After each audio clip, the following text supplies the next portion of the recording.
Fleischman. Hey, good morning, Kevin. Um, No, what does Breon Pass mean to this team? Obviously, he's the only one that's stayed all 4 years. Senior night on Wednesday night. What does he just mean to this team? I mean, just a guy who has been around, and you know this, Noah. You've covered us, and in today's world, when everybody transfers at any given moment, to have a young man who has started here, been a part of some NCAA's, been a part of an ACC championship in the Final Four. It's impressive. He stuck around and been a part of it and worked hard every day and had a positive attitude and just means a lot. You just won't be able to see that very often. You may get, one guy every 2 or 3 years that'll happen, but it's probably not going to happen very often. Yeah, and just to follow up, he's only one of 8 players in the ACC that's done that. What does that just say about the current state of college basketball, where guys will move on after a couple of years if they're not playing? Well, I just think I think if it's 8 now, you'll probably get 5 next year, then 4 later. And it tells you that it's kind of like, what have you done for me lately? And it's sad, but the coming to a school and graduating from that exact school doesn't mean as much as it used to. Especially if you feel like that your basketball opportunity is not where it needs to be. Uh, Stephen Thompson, go ahead. Hi, Coach. Been a rough stretch for Pitt this year. They got off to a good start and have hit a wall a little bit. But what's your read on this Pitt team, kind of as you've watched them on film? Yeah, I mean, they've had some ups and downs, pretty much like every team does throughout a season. But those guards are good, and they do a good job of controlling the game and getting everybody involved, and still a really good basketball team. I mean, they got size, they can score the ball inside and out, they can drive the basketball, they're really good defensively. And so, we've got to do a really good job of trying to control those guards because they're as good as they are in the league when they're playing really good basketball. James Henderson. Hey Kevin, hope you're doing well. I wanted to ask you, GM, like you started to see more of those here, college football, college basketball programs getting GM scouting departments. Have you guys had any thought or any discussions about that for your program? Is that just something maybe in the off season? Yeah, that'll be something that James we will discuss in the off season. We haven't. We're paying attention. We do understand kind of how this thing is shifting a little bit. But it's not something that we've talked about that we're definitely going to do. Haven't ruled anything out, but it's something that I'm watching to see here. That something that will help our program. And just to follow up, obviously the revenue sharing potentially could be something here for programs moving forward. What do you see potentially with its impact? Obviously, NIL is involved, but if revenue sharing is a factor as well. Well, James, here at NC State, we need revenue sharing. One of our biggest challenges is, I get the question all the time, why didn't we capitalize? NIL has been tough here at NC State. I think it will get better once we get to revenue sharing and it's more in the house and we can dictate where the money goes. So I'm actually excited about that part of it, because I think it'll give us a better chance to compete. Thanks, Kevin. Thank you. Rob McGlam. Yeah, Kevin, the last 2 seasons, I guess you could say that's probably the best success you've had at NC State.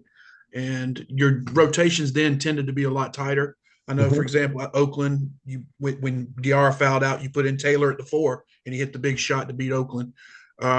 This year, it's been 11, 12 players. I know a lot of times you get to 10 minutes in the game, you've already played 11 players. What's the variance? Why is there a difference now? Is it harder to tighten up their why? I'm sorry. Why is it harder to tighten up that rotation now? Rob, a lot of that is based on the season that we've had, and it's been a tough season. And when you look at our group, there's so much. There's not a lot of difference between the number third guy and probably our number, 9 or 10 guy. And so, obviously we have struggled really with consistency and, one game, you think about this one game, one guy will play well. Paul McNeil will come in the game and play really good basketball. And we haven't been able to have consistency. And so, what we're looking at is, all right, who can give us some injection in certain games? And that's kind of why we got such a, we playing so many guys at this time. Thank you, sir. Thank you, Rob. Myron Metcalf. Hey, Kevin. Hey, Martin.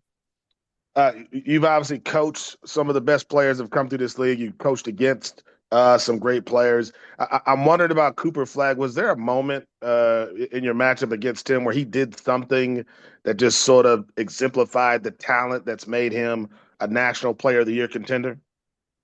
Yeah, Marvin, I think you covered that game. I mean, we played pretty good on the road, and I think we were up 4 at halftime, and then it became the Cooper Flag show. I mean, they did a good job of getting them in isolations where you really couldn't help, and he kind of he took over the game, and that's one of the things that makes him special is his ability to take over the game, his ability to make shots when he needs to. He's become a really good passer as of late, and kind of an inside out threat.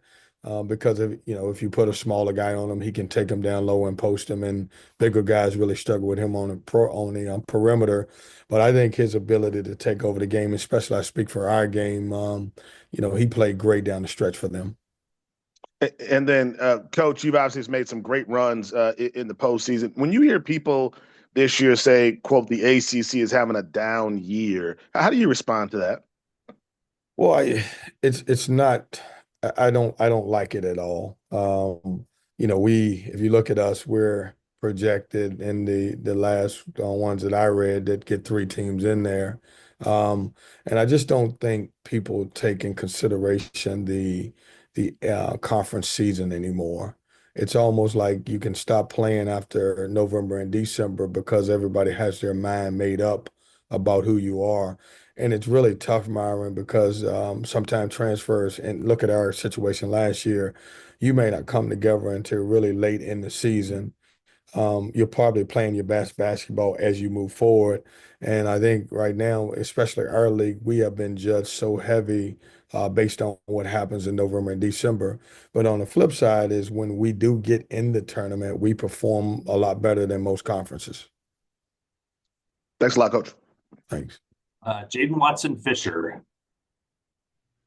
Hi, Kevin. Yeah, with things, with how things have gone down the stretch, what are you telling the guys going into this final week of play?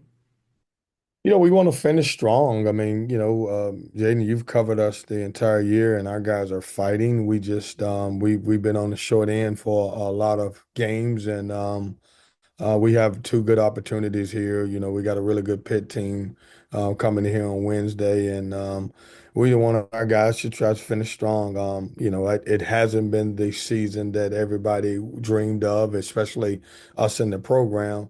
But that doesn't mean that we won't keep fighting and keep playing, and obviously getting these guys to rally behind one another. JC Zembel.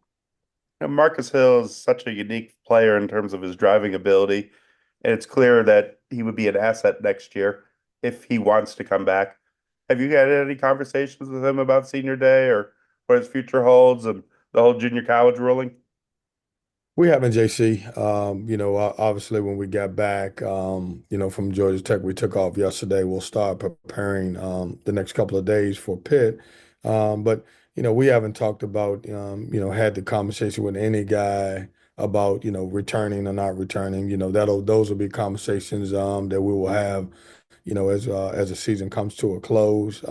I'm excited for Marcus that he will get the opportunity. I'm glad that they didn't count the JUCO years against anybody. But Marcus has had a good year for us, and that'll be a conversation that we'll have with him and his family.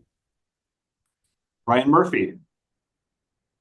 Hey, Coach, thanks for the time. I wonder, you talked about next year in that conversation, but how much have you started to think about changes that you guys need to make or what needs to be done to get you guys back to where you were, the last 2 years? I think, Brian, it'll change because our situation would change. Like I said, if there's anybody disappointed about where we are. It's me as a coach. But I want you to think about this. There were no expectations on the team that won the ACC 5 games in 5 days and went to the Final Four. As a matter of fact, we can make an argument that that team may have had the lowest NIL budget of any team that's ever made the Final Four. But we did what we had to do. I don't think we ever really capitalized on because we did it with such a low budget that we capitalized on obviously what it took to compete in today's era. Well, where it would change is I think the commitment that we're going to get from athletic department and revenue sharing. It's going to help a place like NC State more than most places. We're grateful for what we have and what we were able to collect from the collective, but we were behind the start, and certainly I think things can change. We've proven that if we have the right pieces and we have the right recruiting tool, that we can be competitive and kind of beat everybody, and that's what the expectation is for next year. Last question will come from Jerry DePaula.